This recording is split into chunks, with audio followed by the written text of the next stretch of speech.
This Diontae Johnson whole situation is just crazy. So Diontae, former Pittsburgh Steeler, was pretty decent with the Steelers, kind of up until Kenny Pickett took over. And he didn't get, there was that 1 year he didn't get a single touchdown reception till like week 8 or something crazy.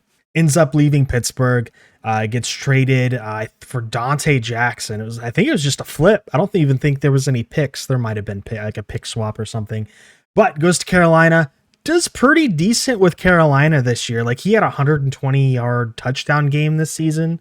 I believe that was against the Raiders. And then finally Carolina's like, peace, ends up going to Baltimore, plays 4 games, 5 targets, 1 reception for 6 yards, complains about his usage there, even despite the team winning, just keeps complaining. And if you watch Diontae with the Ravens, he looked like one of the worst receivers I've ever seen walk onto a field, which is crazy for him having a 100-yard game earlier in the season. So he kind of becomes almost like a locker room cancer there. So the Ravens are like, peace. Ends up going to the waiver wire, gets picked up by the Houston Texans. Kind of a surprise to a lot of people. And the Texans are like, sweet, we get a star receiver, basically for nothing at the end of the season. Plays 1 game, has 4 targets, 2 receptions for 12 yards, complains about his usage once again. And the Texans are like, all right, let's get this guy off our team, get him out of here, even despite a win. So he goes to the waiver wire again and goes back to the Baltimore Ravens. But due to NFL rules, he will not be awarded to the Baltimore Ravens till after the Super Bowl because he's ineligible to play in the playoffs or the Super Bowl. Whatever reason, don't know the exact rule, but apparently he can't. I don't know if it's because he got traded away. I don't even know. I have no idea how this even works. But in doing so, he is going to be eligible. The Ravens are going to be eligible to get a comp pick for Diontae. And it just seems like one of those moves where it's like, why wouldn't every team do this? If your team, like if your team's, even if they're in playoffs, even if they're not in playoffs, why would you not pick him up? Even if you weren't going to re-sign him and get a free comp pick. I don't know if like the Ravens are just playing 4D chess while everybody else is playing like 2D chess. I don't know, but it's just wild. I feel bad because, there was a time that I really did like Diontae. Coming from a Pittsburgh fan, by the way. I really did like Diontae, and I thought he was a very good receiver. He was a very good receiver 1 for us for a while. It just sucks. I don't know. There's something about those Steelers wide receivers where eventually something clicks in their brain and they're just not the same. Obviously, Antonio Brown, you saw everything that's happened with him, the teams he's played for, him taking his shirt off, peacing out in the middle of a game, dipping there. It was the Raiders when the Raiders caught him and he's running around in his backyard screaming as I'm free as a flea. Juju Smith-Schuster, the whole TikTok thing kind of took over with that, and he kind of became hated by the fan base. Goes to Kansas City. Now we got George Pickens. Whatever's going on with that, it's kind of hard to say what's going on there. Very good, talented receiver, but good God, is he a hothead? And I'm a firm believer that he should get 35 targets a game. Because he is a very talented receiver, but it's so easy to get under his skin.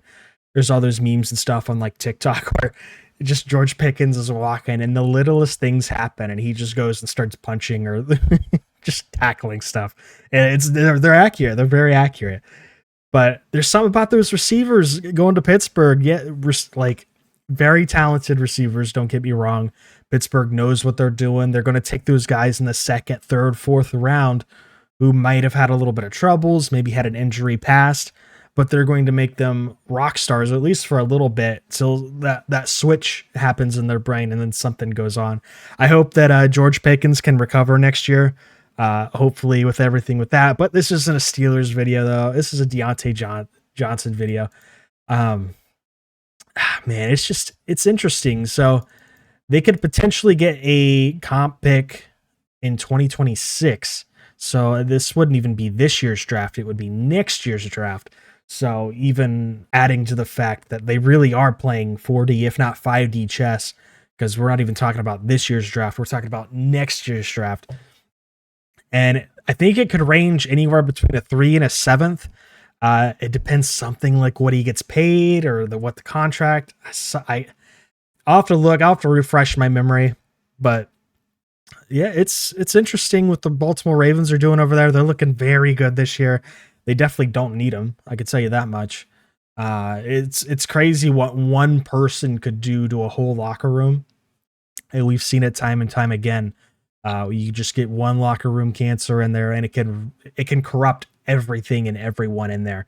Not just the players. It can mess with the coaches, equipment, staff. It doesn't really end.